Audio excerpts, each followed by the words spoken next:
It is a tremendous honor to welcome all the families and friends of each brave veteran in attendance today for today's ceremony. Thank you, guys.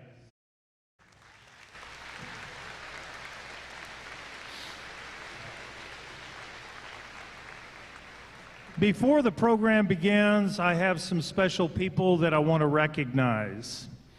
First group is our 2021 and 2022 Wimberley graduates who committed to the military. First will be our 2021 graduates. I believe their photographs will be on the screens as I call their name. For the United States Marine Corps, Nova Rankin. For the United States Navy, Logan Brookshire and Corey McGar. And for the United States Coast Guard, Colin Heckel.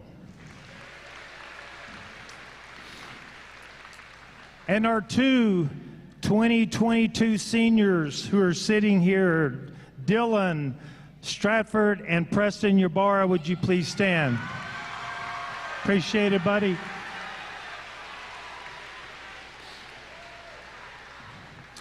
I would now like to honor the Wimberley ISD employees that have served in the military. In the United States Army, board member Nathan Cross, please stand. As I call your name, please stand and remain standing, okay?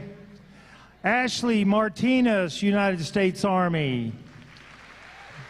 Dawson Moyers, United States Army, and Christopher Wilhelm, United States Army.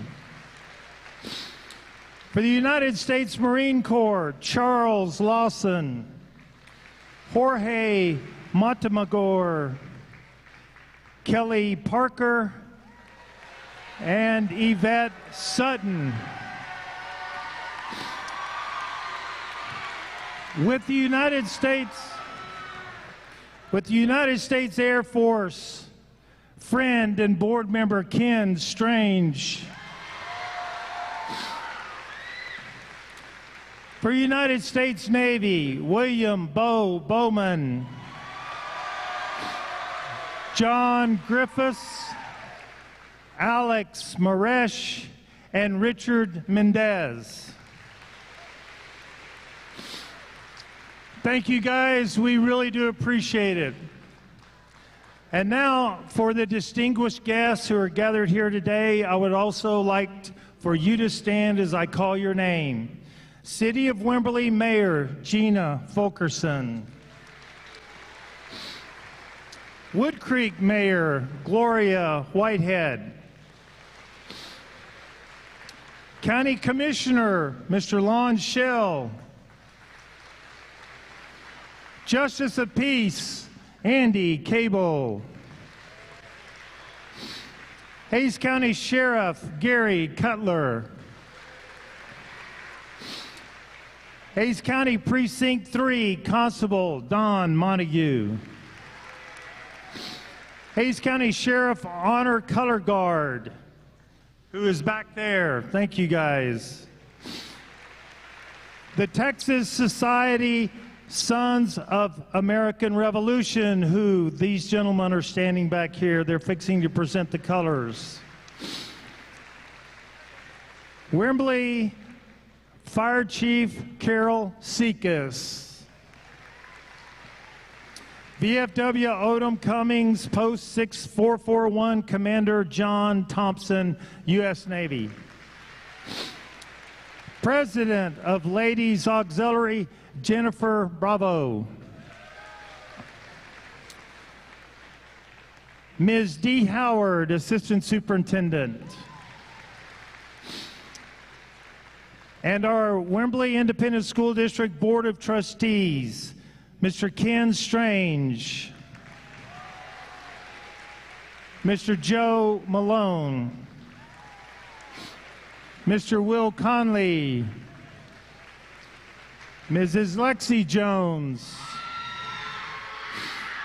and our newly elected board members, Ms. Andrea Justice and Mr. Nathan Cross.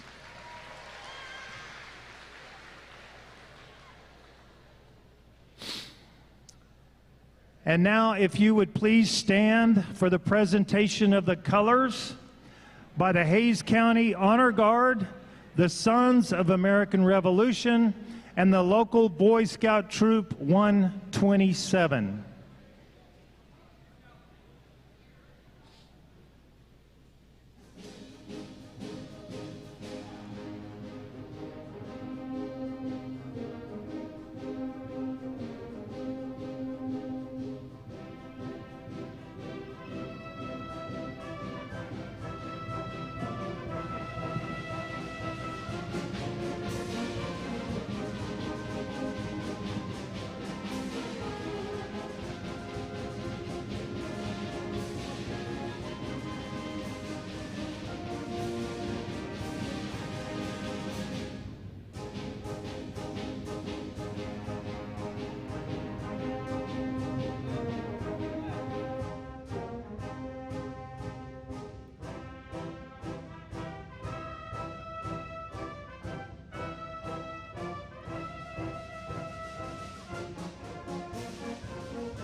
For Tyler Cruzy, Danforth Junior High Honor Society student, to please lead us in the pledge. Thank you, buddy. I pledge allegiance to the flag of the United States of America and to the republic for which it stands, one nation, under God, indivisible, with liberty and justice for all.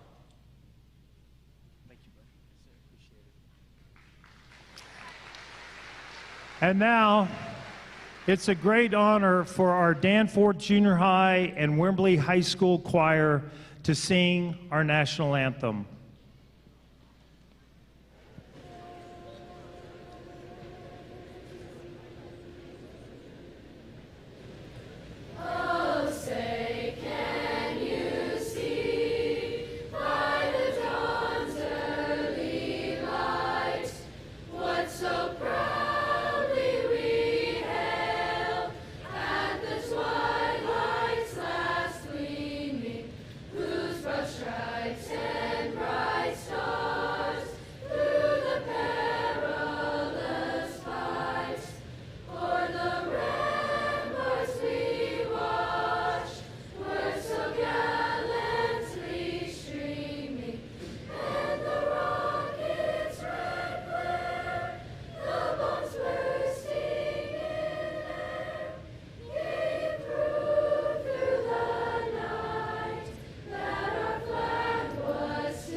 Please remain standing as our honor guard exits.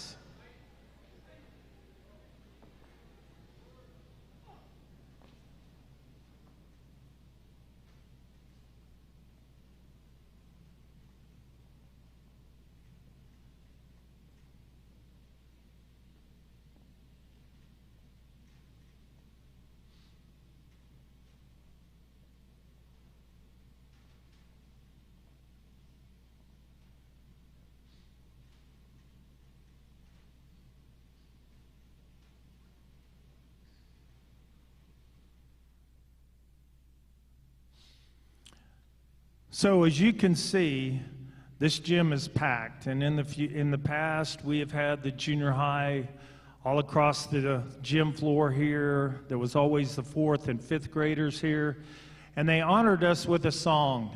And so as you can be seated, and I would like for you to look at the screen, because we're going to be honored by our Jacobswell students who will be singing first America the Beautiful, and then the second song, Grand Old Flag.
We are live streaming these to all of our campuses, so the Jacobswell students was able to hear your applause, which I really do appreciate. And now we're going to be honored with our Wimberley High School band. They'll be playing a medley. You guys get going, John.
Now, before introducing our principal speaker, the Wimberley ISD family is extremely honored to once again host this ceremony. And so, veterans, we hope that this is a ceremony which will sincerely honor each veteran present and those across this great nation for your extreme courage and selfless service. We also want to honor the memory of those who gave the ultimate sacrifice for our freedom, their lives. Every veteran has made the ultimate commitment and has demonstrated the apex of patriotism and courage.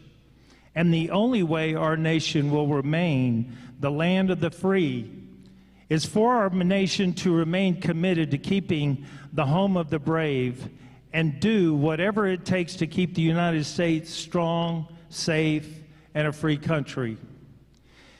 Also, in many cases, this takes us into foreign countries to fight the extreme, brutal acts of terrorism, to ensure that they do not bring these acts of violence into the United States. So from the bottom of our hearts, we thank you for your bravery. We thank you for your patriotism. We thank you for the love of country. We thank you for believing in the stars and stripes. And finally, we thank you for your willingness to serve and sacrifice for this great country. Thank you.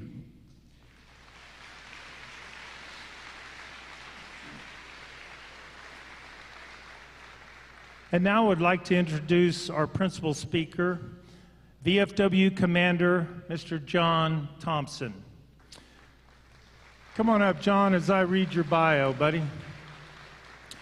John was born and raised in Houston, Texas. After graduating from high school, he joined the Navy, where he spent 6 years stationed at the submarine base in Charleston, South Carolina. While in the Navy, he served aboard the USS Nathaniel Greene, one of the original 41 ballistic missile submarines built. After leaving the Navy, Mr. Thompson went back to school and graduated from Lamar University in Beaumont, Texas. He spent 35 years working for a consulting firm in Houston, Beaumont, and Austin, as well as 16 years with the Texas Department of Transportation. He retired several years ago after being the CAD manager at the City of Austin for 6 years. Mr. Thompson has been married to his lovely wife, Diane, for 40 years. He has 2 sons, 3 grandchildren.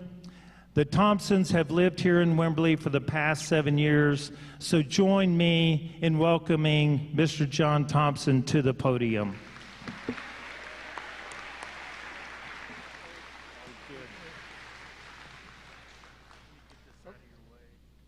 Good morning. I got to get cheat sheet, sorry. First of all, somebody asked me how long it's been since we had one of these gatherings, and I told them it's been too long.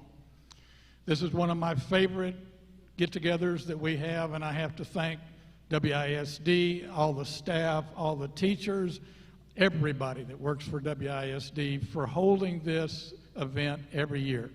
It's a joy to be here, and we appreciate it very much, all the veterans. Secondly, I have to say, a little late, just a day late, happy 246th birthday to the United States Marine Corps. Yes. And in saying that, we have a lot of special guests here today. We have a lot of special guests here today, but my special guest is sitting over next to my wife, and her name is Miss Mary Catherine Riddle. And Miss Mary Kate turned 100 years old a couple of weeks ago, I think, 3 weeks, 4 weeks, about a month ago, I guess. She turned 100 years old, and Miss Kate is a United States Marine. And when I say is, you never are not a Marine.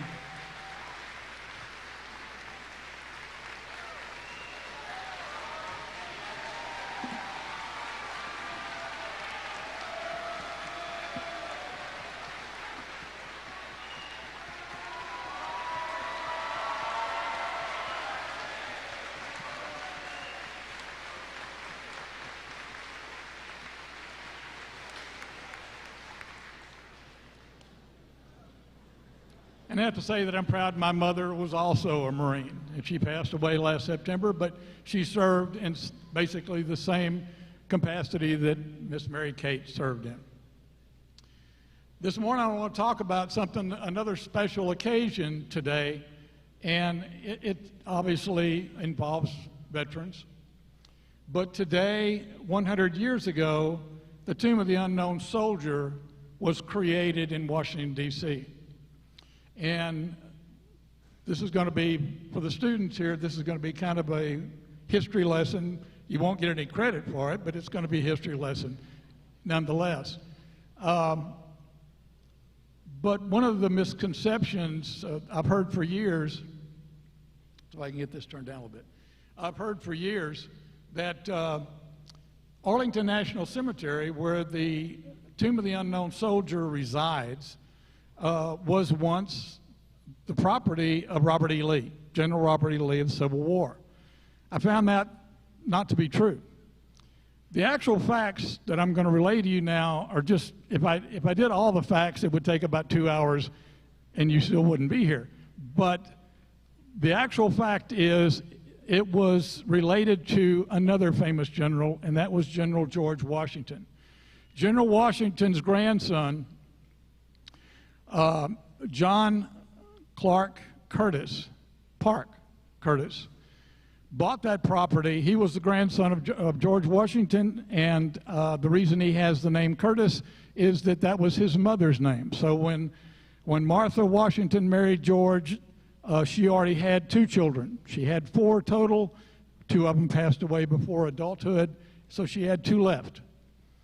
And so her grandson purchased property, and he built a house in honor of his grandfather, who was George Washington, and he called that house Arlington House. That house still is there today. The original property that he bought was 200 acres. Today, Arlington National Cemetery has a little over 600 acres. But once her John's daughter, Mary, married a lieutenant in the Confederate Army, and his name was Robert E. Lee.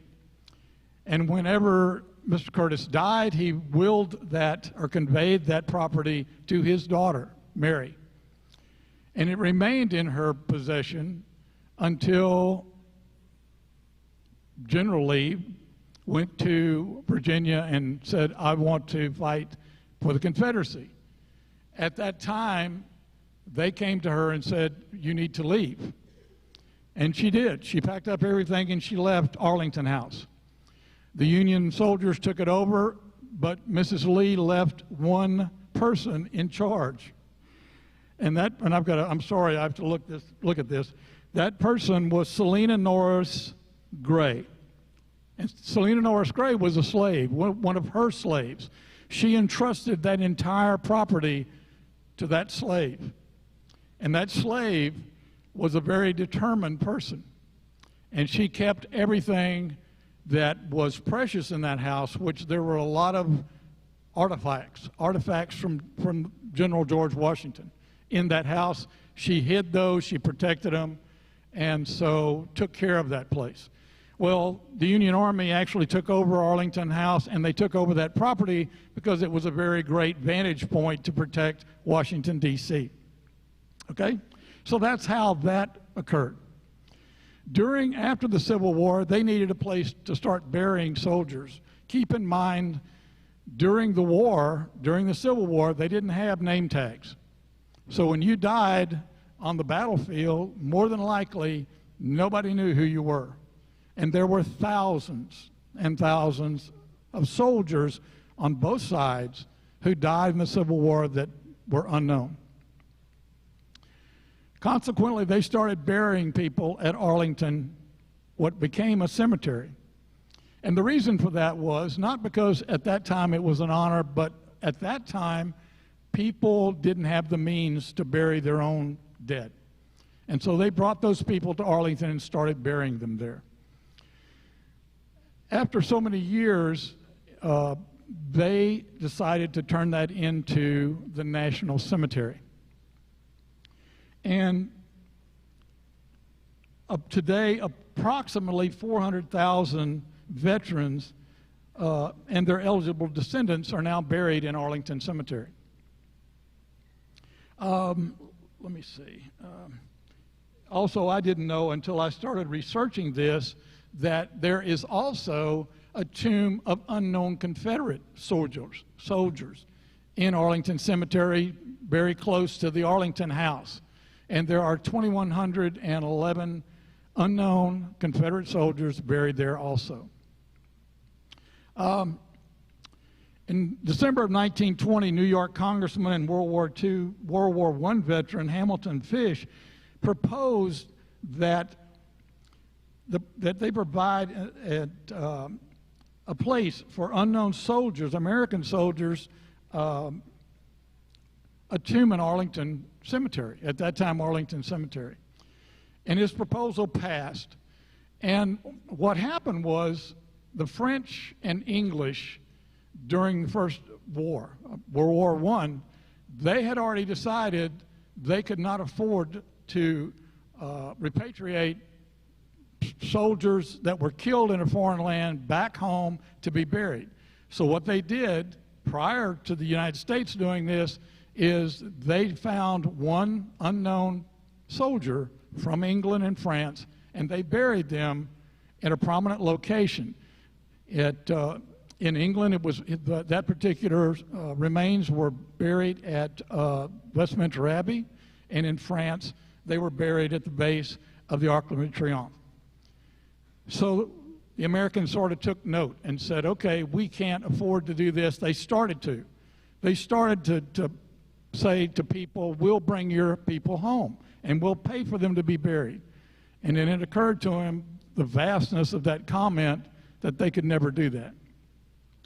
So Congressman Fish made that proposal and said, let's find a place that we can do this for the American people.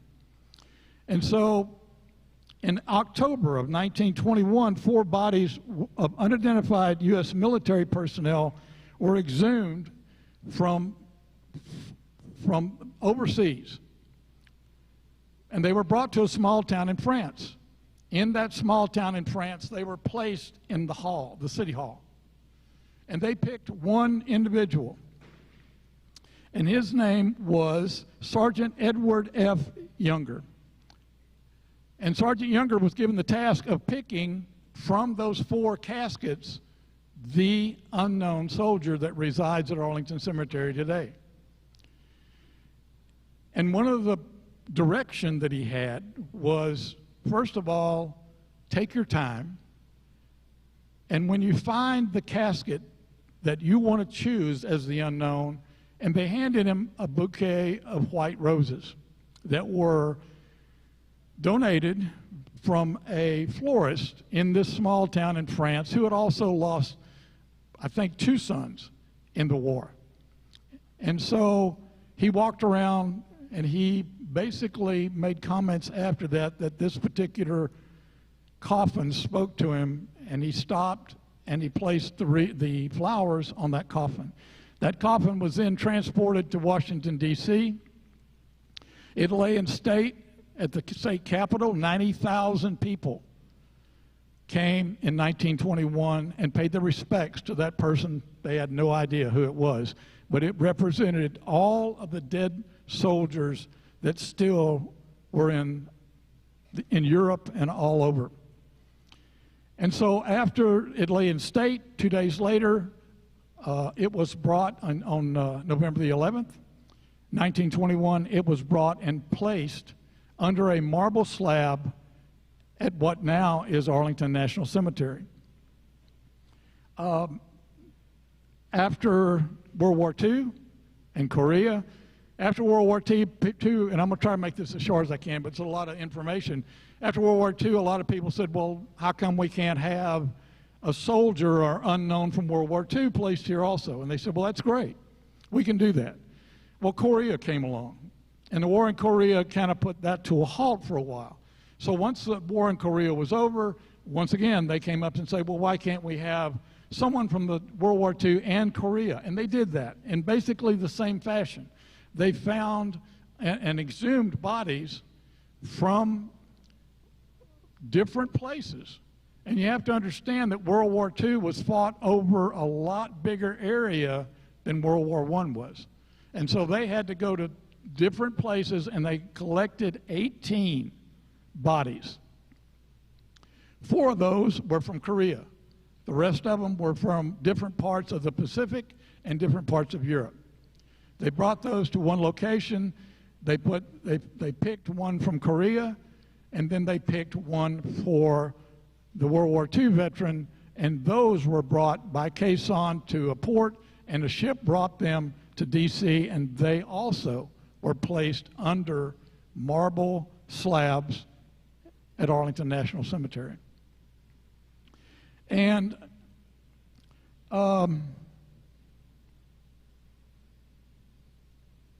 in 1932, and I'm sorry I have to read this, in 1932, workers brought I want to get this right, a 50-ton marble sarcophagus and placed it where it resides today. They placed that there, and then on December of 1931, the tomb was completed, and they uncovered it and had a viewing of the new tomb or sarcophagus that is there today. And so now it was always a very honored place, and now it's even more so. One thing still remained. There was still a problem. we had what was called the Vietnam War. The Vietnam War, people, once the Vietnam War was over, people started questioning, why can't we have somebody from the Vietnam War? And so they went out and found one particular set of remains from the Vietnam War, placed it next, placed it next to these people that were already there from World War I, World War II, and Korea. But, as you know, DNA had come a long ways by that time. And so, through some investigation, and let me find this, I want to get his name right.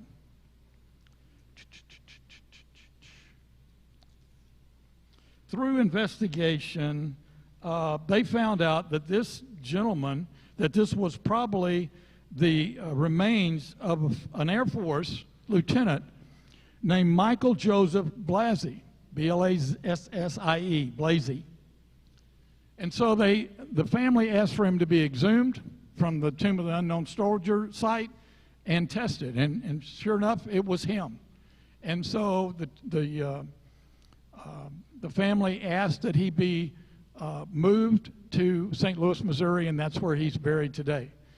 That particular slot that he was in, or that space that he was in at the Tomb of the Unknown Soldier, lays vacant today, but is now dedicated to all the POWs from the war.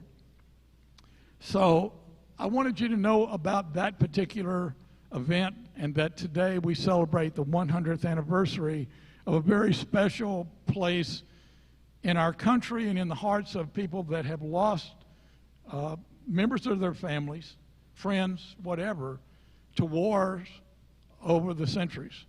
And if you have a chance, please visit. It's an amazing place. And the Guard, if you ever want to read something that is awe-inspiring, read the story about the soldiers, the men and women that guard the tomb every day, 24/7. It's an amazing tale, and it will probably bring tears to your eyes. And once again, thank you very much for doing this for us, and we appreciate it. Oh, sorry, one more thing. I got to say one more thing, or I'll never get out of here alive. Saturday at the BFW post, this young man back here in the corner, Mr. Michael Koviak, this is something he does for us every year. He does this on Armed Forces Day and Veterans Day. We are going to be serving all veterans and their families free lunch on Saturday from 11 to 2. We do this every year except that year last year. We didn't do anything. This year, we had a drive-through back last year. This year, we will be back in the hall, sitting down, talking and visiting with everybody. So if you're a veteran, come see us on Saturday from 11 to 2, and get a free lunch for you and your family. Thank you. Wayne?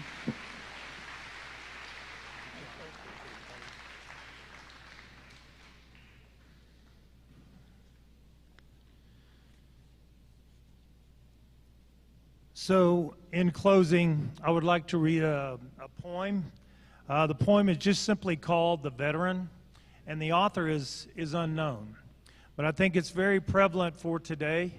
I think it's a poem that, if you will listen to the words, every single freedom we share as Americans here is pretty well announced in this poem. It is the veteran, not the preacher pastor, who has given you the freedom of religion. It is the veteran, not the reporter, that has given us the freedom of press. It is the veteran, not the poet, who has given us freedom of speech. It is the veteran, not the campus organizer, who has given us freedom to assemble. And it is the veteran, not the lawyer, who has given us the right for a fair trial. And it is not the politician who has given us the right to vote. These freedoms and rights we share as United States citizens is only because of the courage that you people have shown and displayed, and we cannot thank you enough. So, may God bless every veteran here today and around the world for your selfless service, extreme sacrifice for the citizens of this great nation. Thank you once again.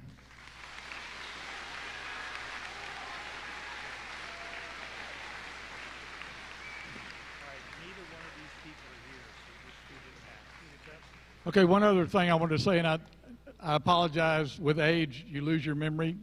Wait for it. But after this program today, as is tradition at the VFW Post, we will have a reception with coffee and goodies. So well, not the seniors, anybody that wants to come, you can come by too, I don't care. But we will have that right after this program at the VFW Hall. Thank you.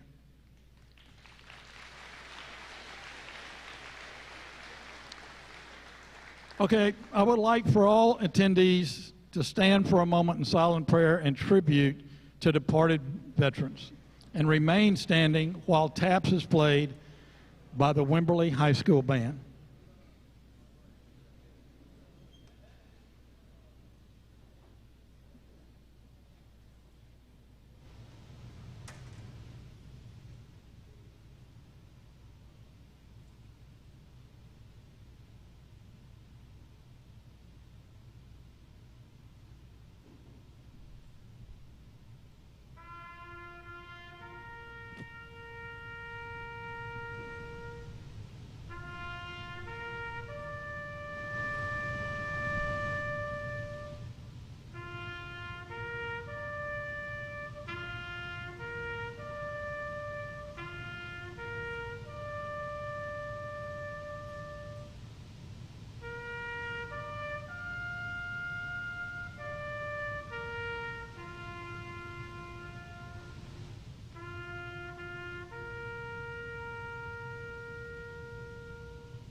Thank you.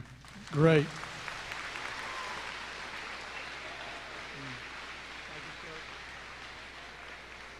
That was an awesome job, young man, on the taps. We appreciate that. And so this is the closing of this ceremony, and we will continue to do this for years and years to come. And once again, I cannot thank you guys enough for all the veterans, for everything that you have done and continue to support throughout our nation. So once again, let's give it up for the veterans.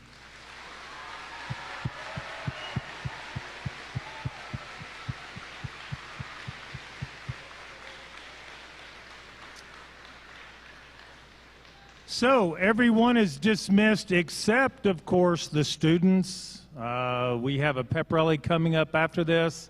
So I appreciate everyone coming. You're more than welcome to stay for the pep rally if you want to.